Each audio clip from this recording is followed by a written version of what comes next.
Good evening, Miss Giselle. My name is Jenner Verga from the Ed 1, Section 5. This is my toy.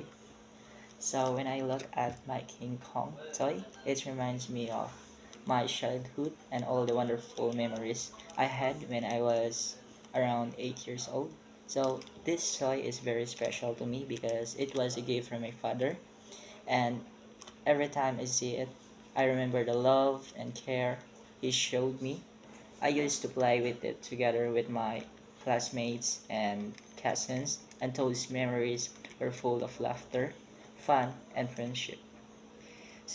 Beyond just being a toy, my King Kongs reminds me of the strength and courage I have learned to build within myself.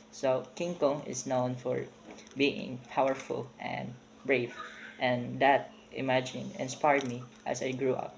It helps me realize that being strong is not only about muscles, but also about facing challenges, staying brave, and protecting the people you care about. Just like King Kong did.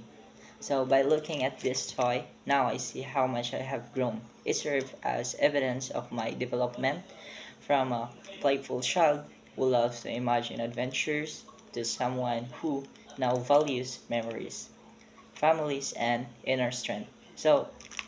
My King Kong is more than just an old figure. It's a symbol of who I was and who I have become. And that's all.